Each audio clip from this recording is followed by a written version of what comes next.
बिस्मिल्लाहिर्रहमानिर्रहीम। MGT 520 का lesson number 23 है, इंटरनेशनल ट्रेड थ्योरी। इसमें हम पहला थ्योरी पढ़ते हैं द फैक्टर प्रोपोर्शन थ्योरी, या इसको हम Heckscher Ohlin theory of factor endowment भी कहते हैं। इसमें यह कहा गया है कि जो कंसेप्ट ऑफ कंपैरेटिव एडवांटेज है इसको एक्सटेंड किया गया है। हेक्सचर ऑलन ने कहा है कि जब हम कंपैरेटिव एडवांटेज की बात करते हैं तो हम दो चीज़ों को अंडर कंसिडरेशन लाएंगे, एक नेशन एंडोमेंट और दूसरा cost of factor of production.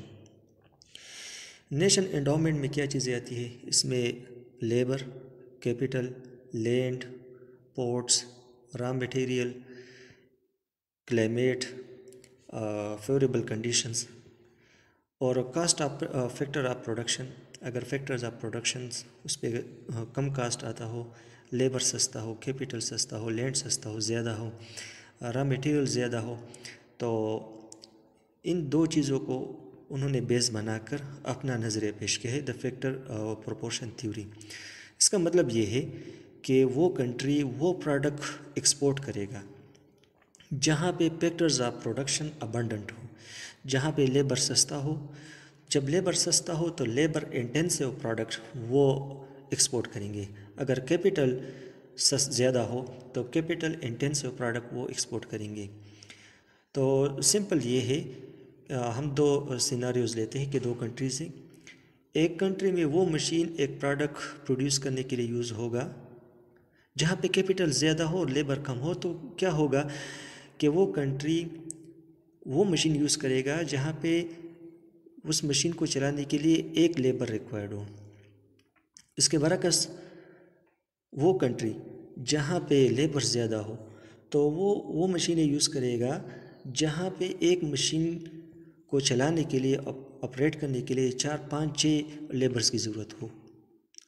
तो जहाँ पे लेबर ज़्यादा होगा तो वो लेबर इंटेंसिव प्रोडक्ट एक्सपोर्ट करेंगे, और जहाँ पे कैपिटल ज़्यादा हो, लेबर कम हो, तो वो कैपिटल इंटेंसिव प्रोडक्ट वो एक्सपोर्ट करेंगे। सिंपल ये है। सबसे पहले अगर हम लैंड लेबर रिलेशनशिप की बात करें कि वो कंट्रीज़ जहाँ पे आबादी ज़्यादा हो तो लेबर कम होगा और लेबर सस्ता होगा, तो ये कंट्रीज़ वो चीज़ें प्रोड्यूस करेंगे और एक्सपोर्ट करेंगे जहाँ पे लेबर ज़्यादा हो। सो लेबर इंटेंसिव गुड्स वो प्रोड्यूस करेंगे और एक्सपोर्ट करेंगे। दूसरा, अगर हम लेबर कैपिटल रिलेशनशिप को मालूम करें कि वो ममालिक जहाँ पे कैपिटल कम हो, इन्वेस्टमेंट कम हो, so the amount of investment for worker जब लो होगा तो ज़ाहिर बात है कि लो लेबर रेट होगा, तो लोग वो गुड्स एक्सपोर्ट करेंगे और प्रोड्यूस करेंगे जो लेबर इंटेंसिव होंगे। अच्छा, एक टेक्नोलॉजिकल कम्प्लेक्सिटी है कि आपके एक मल्टीनेशनल कॉरपोरेशन है और उसके कई ब्रांचेज़ है, पाकिस्तान में है, जापान में है, अमेरिका में है। ज़ाहिर बात है एक डेवलप कंट्री है और दूसरा डेवलपिंग कंट्री है, तो वो कंपनी अमेरिका में कौन सा स्ट्रेटेजी अपनाएगा और पाकिस्तान में या अफ़गानिस्तान में। तो सपोज़ करें उसके पास दो तरीके हैं। एक तरीका ये है कि वो लेबर इंटेंसिव गुड्स प्रोड्यूस करे या कैपिटल इंटेंसिव। जब वो अमेरिका में ऑपरेशन करेगा, प्रोडक्ट प्रोड्यूस करेगा, तो वहाँ पे लेबर वो एक्सपेंसिव है और कैपिटल ज़्यादा है, तो क्या करेंगे, वो अमेरिका में कैपिटल इंटेंसिव गुड प्रोड्यूस करेगा। जब पाकिस्तान और अफ़गानिस्तान की बात है तो पाकिस्तान और अफ़गानिस्तान में लेबर सस्ता है, तो वो लेबर इंटेंसिव मेथड यूज़ करके प्रोडक्ट प्रोड्यूस करेगा, उसको एक्सपोर्ट करेगा। तो वो मैनेजर डिसाइड करेगा कि कौन सा तरीका इख्तियार करे जिससे कॉस्ट वो मिनिमाइज़ हो। दूसरा है product life cycle theory of trade. ये इंतहाई आसान है, one international product life cycle theory. इसमें हम अगर एक एग्जांपल ले लें कि 1960 की दहाई में अमेरिका ने फोटोकॉपियर्स मशीन वो प्रोड्यूस किया और उसको एक्सपोर्ट करना शुरू किया। जब उन्होंने देखा कि और जब वो इंट्रोड्यूस हुआ तो मुख्तलिफ़ कंपनीज़ वो उसको परचेज़ कर रहे थे और इसी तरह दुकानों में इसका इस्तेमाल शुरू हुआ। फिर अमेरिका ने जापान और दीगर कंट्रीज़ के साथ जॉइंट वेंचर शुरू किए जापान में भी इसकी प्रोडक्शन शुरू हुई। फिर जब उन्होंने देखा कि जो गरीब ममालिक हैं वहाँ पे लेबर सस्ता है, तो ये फैक्ट्रीज़, ये कारखाने, मलेशिया में, थाईलैंड वगैरह जो गरीब ममालिक है, जो डेवलपिंग कंट्रीज़ में, वहाँ पे लेबर सस्ता है, तो वहाँ पे उन्होंने प्रोडक्शन शुरू किया। जब अमेरिकन्स ने देखा कि चूँकि डेवलपिंग कंट्रीज़ में लेबर वो सस्ता है, तो जो चीज़ बन रही है, जो प्रोडक्ट फोटोकॉपियर बन रहा है, फोटोकॉपी मशीन, वो सस्ता है, तो उन्होंने क्या किया, पहले वो उसको एक्सपोर्ट कर रहा था दूसरे ममालिक में, अब वही फोटोकॉपी मशीन वो इंपोर्ट कर रहे हैं, क्योंकि अमेरिका में इसके बनाने पे ज़्यादा खर्चा आता है।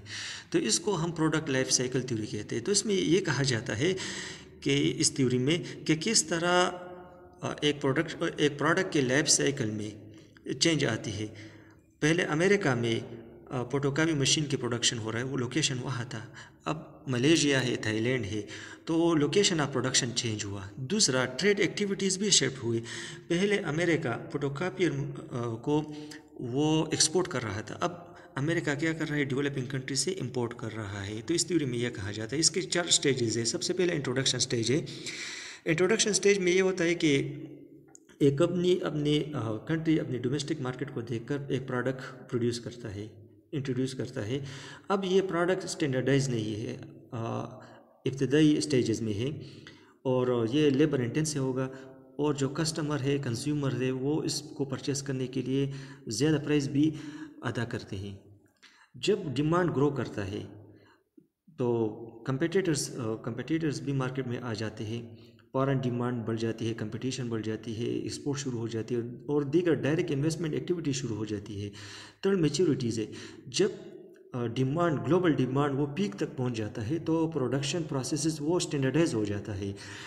2 तरीके से प्रोडक्ट प्रोड्यूस होते हैं। एक तरीका ये है कि कैपिटल इंटेंसिव मेथड के ज़रिए से, लेबर इंटेंसिव मेथड, और दीगर भी तरीके हैं। लेकिन जब प्रोडक्शन पे कम खर्चा आता है, तो फिर क्या होता है, ग्लोबल प्राइस कंपटीशन शुरू हो जाती है, और प्रोडक्शन के जो साइट्स थे वो रीलोकेशन उसकी शुरू हो जाती है, और वो ममालिक वो सबकत ले जाते हैं जहाँ पे फैक्टर्स ऑफ प्रोडक्शन वो सस्ता हो, लेबर सस्ता हो, लैंड सस्ता हो, कैपिटल सस्ता हो, रॉ मटेरियल सस्ते हो, तो वो इसमें सबकत ले जाते हैं। तो फिर क्या हो जाता है, आखिर स्टेज डिक्लाइन शुरू हो जाती है, जब मार्केट फैक्टर्स और कास्ट प्रेशर्स वो डिक्टेशन शुरू की जाती है कि कहाँ पे प्रोडक्शन शुरू करनी है। तो ज़ाहिर बात है, जैसा कि मैंने आपको बताया कि थाईलैंड और मलेशिया ये डेवलपिंग कंट्रीज़ है, वहाँ पे लेबर सस्ता है, तो उन्होंने जो फोटोकॉपियर्स बनाए, तो अमेरिकन्स ने देखा कि यहाँ पे ये सस्ते है, तो लिहाजा उन्होंने इसको इंपोर्ट करना शुरू किया। पहले वो एक्सपोर्ट कर रहे थे, अभी वो इंपोर्ट कर रहे, तो ये प्रोडक्ट लाइफ साइकिल थ्योरी है। अच्छा, ये बात नोट करें कि प्रोडक्ट लाइफ साइकिल थ्योरी हर जगह अप्लाई नहीं होता, हुसूसन उस प्रोडक्ट पे जिनका लाइफ साइकिल बहुत शॉर्ट होता है, या लग्जरी गुड्स की अगर हम बात करें, या वो प्रोडक्ट जिसके लिए एक स्पेशलाइज लेबर की ज़रूरत है, स्किल पावर की ज़रूरत हुई है, तो ज़ाहिर बात है कि हर मुल्क उसको प्रोड्यूस नहीं कर सकेगा।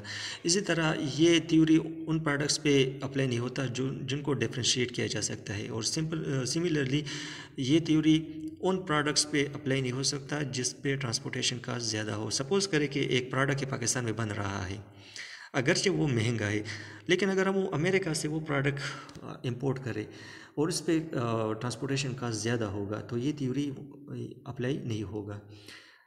एक दूसरा थ्योरी है कंट्री सिमिलरिटी थ्योरी। इससे पहले अगर हम कंसेप्ट ऑफ कंपेरेटिव एडवांटेज की अगर हम बात करें, या जो हमने हेक्सचर-ओहलन थ्योरी को पढ़ा कि वो मुल्क वो प्रोडक्ट प्रोड्यूस करे जहाँ पे उनके पास वो फैक्टर्स ऑफ प्रोडक्शन अबंडेंट हो। मिसाल के तौर पर जर्मनी को देख लें, वहाँ पे कैपिटल ज़्यादा है, तो वो इंडस्ट्रियल प्रोडक्ट प्रोड्यूस करे, और इसके मुकाबले में जो गरीब ममालिक है, डेवलपिंग कंट्रीज़ है, वो एग्रीकल्चर प्रोडक्ट प्रोड्यूस करें। तो जर्मनी को चाहिए कि वो जो मैन्युफैक्चर प्रोडक्ट्स है वो डेवलपिंग कंट्रीज़ को एक्सपोर्ट करे, और डेवलपिंग कंट्रीज़ अजनास और एग्रीकल्चर प्रोडक्ट उसको एक्सपोर्ट करें। लेकिन इसके बरअक्स कंट्री सिमिलरिटी थ्योरी ये बिल्कुल बरअक्स है। इसकी अगर हम एग्जांपल ले लें, अफ़गानिस्तान को ले लें, इंतही गरीब मुल्क है, और उसके मुकाबले में अगर हम जर्मनी ले लें, तो जर्मनी तरक्की याफ्ता मुल्क है। अगर जर्मनी ने एक इलेक्ट्रॉनिक गैजेट बनाया, यानी एक डिवाइस बनाया, तो अगर वो इस डिवाइस को अफ़गानिस्तान में एक्सपोर्ट करेंगे, तो अफ़गानिस्तान में इसका डिमांड नहीं है, तो ज़ाहिर बात है कि जर्मनी ये प्रोडक्ट, ये डिवाइस उन कंट्रीज़ में एक्सपोर्ट करेगा जो डेवलप कंट्री हो, जो इंडस्ट्रियलाइज कंट्री हो। तो इसका कंट्री सिमिलरिटी थ्योरी का मतलब ये है कि जब एक फर्म एक प्रोडक्ट वो प्रोड्यूस करता है अपने होम मार्केट के हालात को देखकर और उस डिमांड को देखकर, तो वो ये प्रोडक्ट उन कंट्रीज़ में एक्सपोर्ट करेगा जहाँ पे ये डिमांड हो उसका। मिसाल को, और उसको हम इस थ्योरी को समझने के लिए हमें कुछ चीज़ें समझना है। एक ये है कि इकनॉमिक सिमिलरिटीज़ हो इंडस्ट्रियल कंट्रीज़। अब अगर हम, जैसा कि मैंने आपको बताया कि मैन्युफैक्चर गुड है, तो जो अमीर ममालिक है वो एक दूसरे को मैन्युफैक्चर गुड्स वो एक्सपोर्ट कर सकते हैं, क्योंकि उनका मार्केट वो बड़ा होता है, लोगों के पास क़ुव्वत ख़रीद ज़्यादा होती है, तो वो न्यू प्रोडक्ट इंट्रोडक्शन को सपोर्ट करेगा और जो उसके दीगर जो वेरिएंट्स है वो उसको एब्ज़ॉर्व करेगा। तो इकनॉमिक सिमिलरिटी होना चाहिए। अगर पाकिस्तान और अफ़गानिस्तान की बात करें अगर हम, तो अफ़गानिस्तान एक गरीब मुल्क है, उसको हम एग्रीकल्चरल प्रोडक्ट वो एक्सपोर्ट करेंगे। दूसरा similarity of location. Similarity of location का मतलब ये है कि जब दो कंट्रीज़ आपस में करीब हो तो ट्रांसपोर्टेशन कास्ट कम आ जाएगा। तो ये भी एक सिमिलरिटी थ्योरी का एक हिस्सा है, एक पार्ट है। अच्छा, ये बात नोट करें कि जो अब हालात टेक्नोलॉजी में वो इनोवेशन आई है मार्केटिंग मेथड में, तो जो डिसएडवांटेज ऑफ डिस्टेंस है अब इसको और कम किया जा सकता है।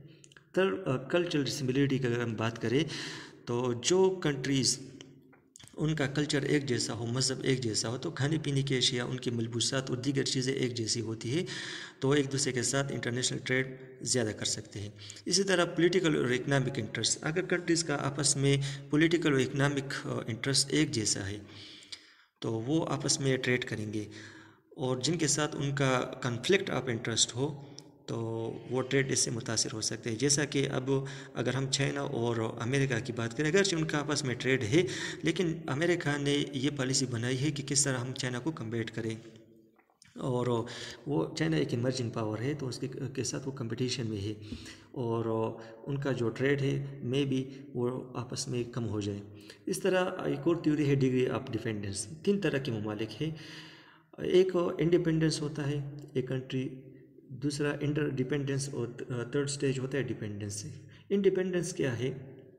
जब एक कंट्री इंडिपेंडेंस कंडीशन में हो तो वो खुद कफील होता है एक गुड में, सर्विस में या टेक्नोलॉजी में। फॉर एग्जांपल अमेरिका को ले लें कि वो वीट प्रोडक्शन में खुद कफील है, सही। तो हम कहते हैं कि खुराक के मामले में या गंदम के मामले में अमेरिका खुद कफील है, तो ये इंडिपेंडेंट स्टेज है।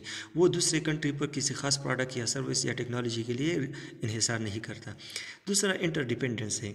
अमूमन तमाम ममालिक एक दूसरे के साथ जुड़े हुए होते हैं, एक दूसरे पे इन्हिसार करते हैं।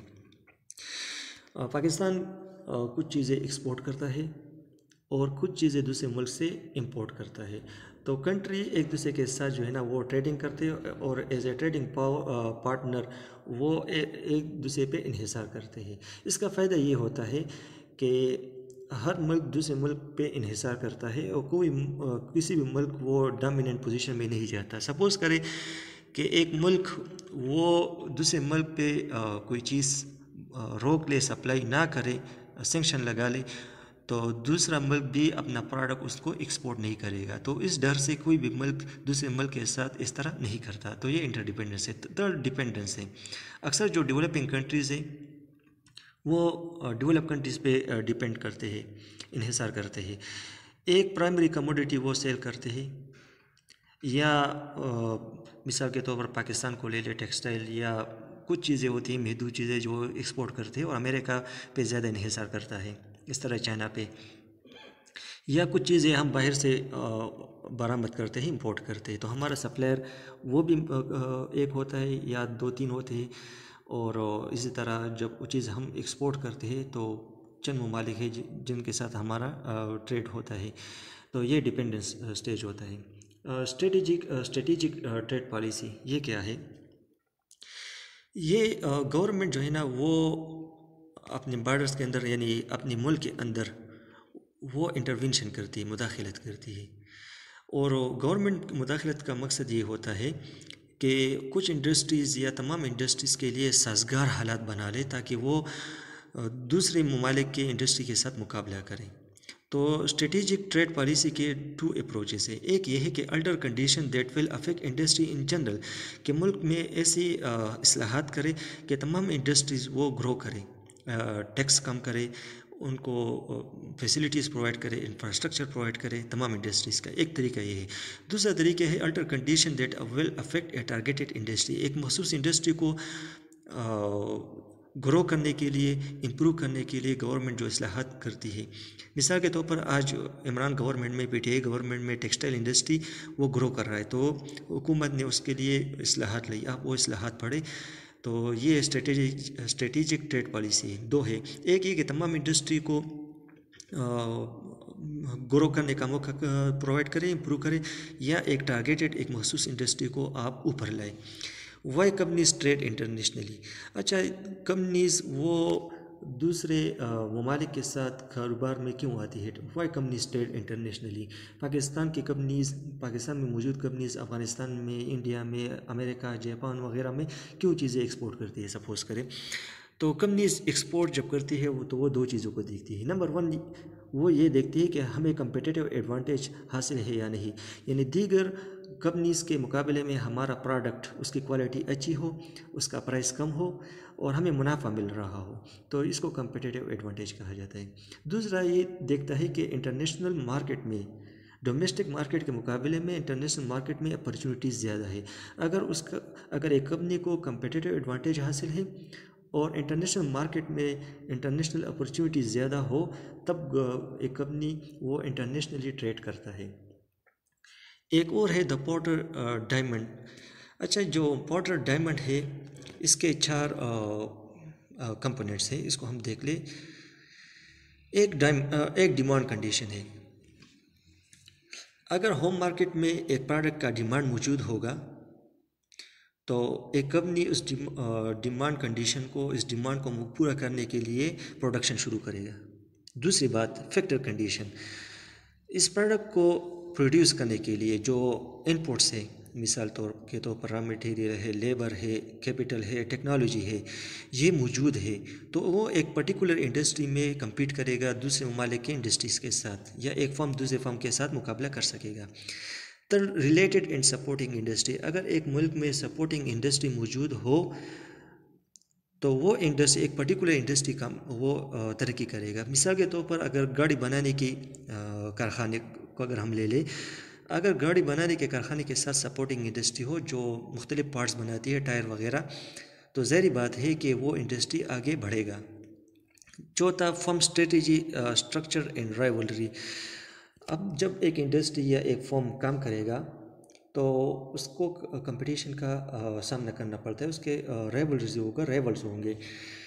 अब जब एक कंट्री या एक फर्म, उसके पास कंपेटिटिव एडवांटेज होगा और ये कंपेटिटिव एडवांटेज मुस्तकिल हो, तो ये 3 चीज़ों पे इन्हिसार करता है। एक ये है कि इसका बिज़नेस स्ट्रेटजी अच्छा होना चाहिए, उसका जो प्रोसेस टेक्नोलॉजी है वो दूसरे कंपनी के मुकाबले में अच्छा होना चाहिए, और उनका जो लीडिंग एज प्रोडक्ट हो, ये चीज़ें होनी चाहिए। अच्छा, ये बात नोट करें कि जो पोर्टर डायमंड का जो थ्योरी है, इसमें 2 अहम चीज़ें एक्सटर्नल है और वो इंतहाई इंपॉर्टेंट है। एक रोल ऑफ चांस है और दूसरा गवर्नमेंट।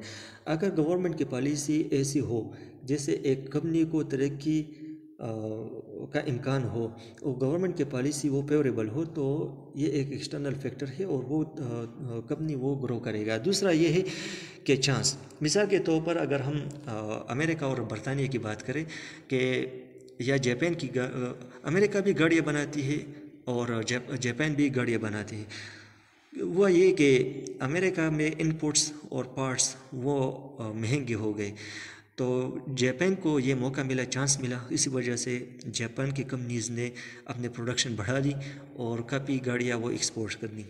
तो ये एक्सटर्नल है। 4 चीज़ें, एक demand condition, factor condition, related and supporting industries, और चौथा ये है कि जो फर्म है या